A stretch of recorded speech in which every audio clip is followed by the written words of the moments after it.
Good morning, Malta and Gozo, and welcome to another edition of Lovin Daily on a Friday. I'm Chris Peragine, today joined by Paula Kauki, and today we've got an interesting program. We'll have an interview with MALTESE at the end of the show, so stay tuned to hear about his latest song. These are the headlines of today. Malta has rejected the allure of British tourists and imposed strict travel conditions on tourists coming to Malta. The finance minister has insisted that most sectors won't even notice the effects of grey listing. One Maltese MEP has voted in favour of a European Parliament report declaring abortion a human right. ROSIANNE CUTAJAR'S oranges gift would be illegal if the election had been called, argues Standards Commissioner. And animal welfare rescues a sickly foal in desperate need of medical care. So, Paula, you want to take us to the first story? Kienet l-ewwel darba li l-spekulazzjonijiet li Malta se titpoġġa fuq il-Green List tar-Renju Unit kienu proprju vera fil-fatt il-biraħ fil-għaxija. Ir-Renju Unit ħabbar li kull min ikun ġej minn pajjiżna għal pajjiżhom m'għandux għalfejn jagħmel il-ġimgħa tiegħi kwarantina. Biss però il-Gvern Malti kien pront u reaġixxa illi ser jitħallew jidħlu biss turisti mir-Renju Unit li għandhom iċ-ċertifikat tal-vaċċin. Jiġifieri ħadu d-dożi kollha tal-vaċċin u għaddew 14-il ġurnata minn l-aħħar doża. Dan sabiex pajjiżna jkun protett mill-varjanta Delta l-iktar illi ħakem ir-Renju Unit u li jolla l-każijiet f'dawn l-aħħar ġimgħat u xhur. Biex bekk dak kollu li ksibna s'issa ma jerġax jintelef b'xi proxmu Ingliż li ġie Malta biex igawdi x-xemx. And yesterday as well there were 3 new cases of COVID registered, taking the total to 27 total active cases. And from today, 12 to 15-year-olds will start receiving letters at home to be vaccinated, accompanied by their parents to be allowed to be vaccinated as well. So still some more rolling out of the vaccination program. Yesterday, the Finance Minister, Clyde Caruana, insisted again that most sectors won't even feel the effect of grey listing. He said that the sectors that are most likely to be affected would be those in the financial services, gaming and certain manufacturing companies as well. And he also assured that the government would be there to help soften the blow for these companies. It's interesting as well that although it was initially reported that Romania was also on the grey list, it seems that this was not the case at all. Romania hasn't even been through the evaluation, so Malta is actually the first and only EU country to be grey listed. Today, the FATF is likely to issue its official results and findings to explain exactly why Malta was placed on the grey list, and that should give us an indication as to whether or not when we can be taken out of it as well, you know, how things will develop. Although the finance minister has also said that getting out of the grey list by October is an unlikely timeline. So we'll see a bit as well how this is likely to affect even the calling of an election, for example. I don't know what you think about that, Paul. Jina joġobni l-Ministru Clyde Caruana l-fatt li m'għandux bullshit. Fil-fatt dal-karatteristika tiegħu toħorġu bħala bniedem stramp meta jitkellem ġieli m'għandux kantunieri, għal min forsi kienet jaħseb li ser jgħid li jismeħ sal-elezzjoni li jmiss Malta ħad tkun barra mill-grey list għal nisma' le m'għandux jaqsam, jiġifieri qiegħed jaħdem irrispettivament kemm importanti u tajjeb li jkollna ministri teknokratiċi li jafu x'qegħdin jagħmlu flok li jkunu moħħhom iqasmu il-frott. U għet najtek għal anticipazzjoni ta' istorja li jmiss. Iżda qabel neqilbu għalija għandna politiku ieħor illi qed jagħmel il-ħin tiegħu fil-Parlament Ewropew worldwide qed jirrappreżenta m-minoranza li f'dal pajjiż s'issa kienet daqs li kieku ineżistenti f'pajjiżna qed nitkellem dwar Cyrus Engerer il-bieraħ kien l-uniku membru parlamentari Ewropew illi vvota favur rapport li kien dwar is-saħħa sesswali u s-saħħa riproduttiva tan-nisa. Fil-fatt dan ir-rapport kienet jirrakkomanda punti illi l-edukazzjoni dwar is-saħħa sesswali għandha tkun ibbażata fuq ix-xjenza li l-kontraċettivi għandhom ikunu aċċessibbli għal kulħadd, li kull koppja għandu jkollha aċċess għal metodi kollha biex ikollha tfal, li ħadd m'għandu jiġi mġiel jittermina tqala tiegħu, ħafna punti oħra. Ovvjament fost dawk il-punti jekk qed insemmu saħħa sesswali tan-nisa, issemma l-abort jidher lil membri parlamentari mhux Maltin biss anke dawk ħafna minnhom Ewropej.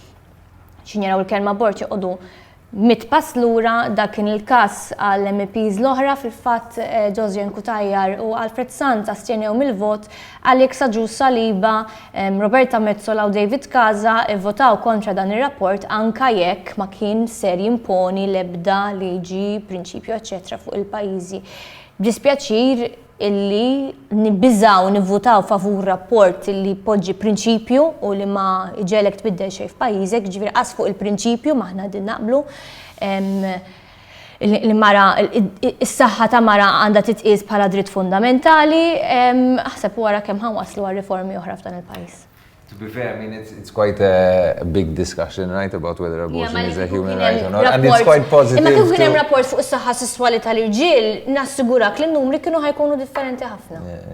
I think it's also a positive sign that this must be the first time a Maltese MEP has gone to this extent when it comes to abortion, so I think there is some change in the air over there. Moving on to the next story, as we know, Rosianne CUTAJAR had been photographed giving out oranges to residents of an elderly home within her district, and that prompted a police report by Repubblica, who felt that this goes against the law when it comes to treating, which is an offence when you're gifting people in return for votes. Arnold Cassola, the independent candidate, also reported to the Standards Commissioner, and the Standards Commissioner replied. It wasn't a full-blown report, it was just a reaction to say that he won't be investigating it because criminal offences are not his to investigate, but he also said that the law when it comes to treating is specific about things happening before, during or after an election, and before an election is defined as being after the election date is called. This is quite, I guess, a literal interpretation of the law rather than the spirit of the law, because obviously if someone is giving out gifts for votes, the day before an election is called, and we know they're a candidate, then maybe the law should be seen more in terms of the spirit of it. But he also said that he's been pushing to have some code of ethics when it comes to gifts in general, and there hasn't been much movement on that yet. What do you think of the... Nara moviment lanqas fuq il-rapport li suppost kellu jikkonkludi fuq Rosianne CUTAJAR, issa din il-segretarja parlamentari la xhur sospiża sakemm nistennew l-Standards Commissioner jasal għal riżultat tiegħu li ġeni niddubita x'effiċjenza u jekk għandniex nibqgħu għal kull ħaġa ta' xejn morru għand l-Standards Commissioner għax tista' ftit li xejn naraw riżultati. Fuq dal-kas nifhem il-prinċipju li le ma nix inqasmu karozzi u fridges u televisions lin-nies għal-voti, nemmen illi forsi dal-eżempju tal-arrinġ was the worst example. Kienet l-ar ħaġa li wieħed jista' jażel biex jiġġiela din il-ġlieda, iktar idejqun il-visits fid-djar tal-anzjani, onestament, fid-daw ta' COVID, milli li nagħtu l-arrinġ, anzi għalla nagħtu ċistun l-arrinġ il-kull home li teżisti. It's interesting, if I can just add, this whole discussion on treating started in the UK recently, and we had picked it up, and then it became quite a story in Malta. But what happened in the UK is there was an MP who was photographed giving out brownies, and she was investigated by the police, but the police said that it's not a crime because she was giving the brownies to her canvassers, not to voters, right? But that sparked this whole discussion in Malta as well about treating. Kullimkien. Min jaf xaqsmu bali.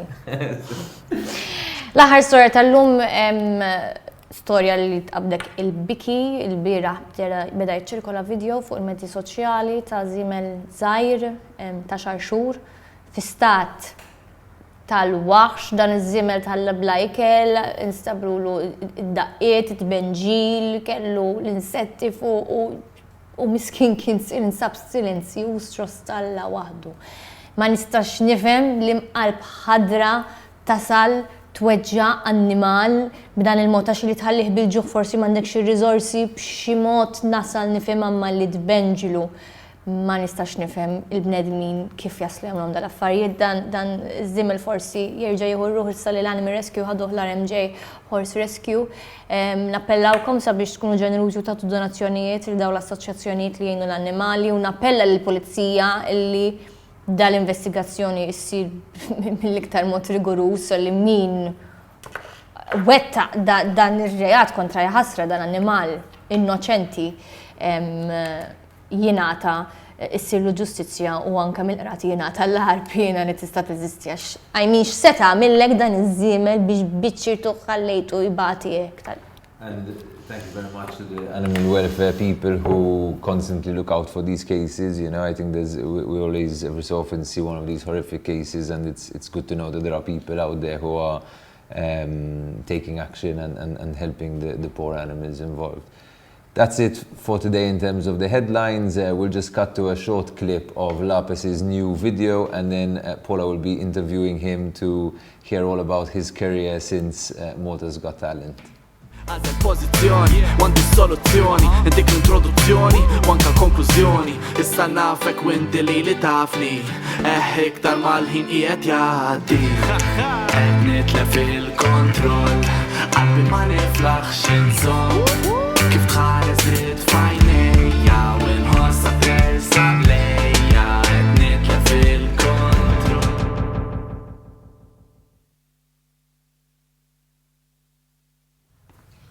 Naqat Lapes kulħadd jafu issa at this point u se niddiskutu għaliex Lapes inti llum ingħaqad magħna għaliex fl-offsinar se tkun qed toħroġ id-diska ġdida tiegħek Kontroll li anke milli qed naraw mit-trailer qed narawk f'ambjent totalment differenti. X'għandna nistennew? Ma, naħseb Kontroll jiena hija diska kif qed tgħid indifferenti, hija diska tas-sajf. Hija diska li ġelek toħroġ fil-ġurnata. Jiena spiċċajt nismaħħa jien ukoll, dak tqum filgħodu titfalila u titlaqna burdata tajba xogħol taf kif. Għandek is-summer vibes ngħidulhom aħna. Tal-aħħar qegħdin naraw l-istil tiegħek qed tipprova tvarja ħafna mhux ħażin, għajnik tagħmel kollaborazzjonijiet xejn strambi però ħadmu. X'wassal il-Lapes biex jieħu din id-direzzjoni differenti għal kollox minn dak li nafuk oriġinarjament?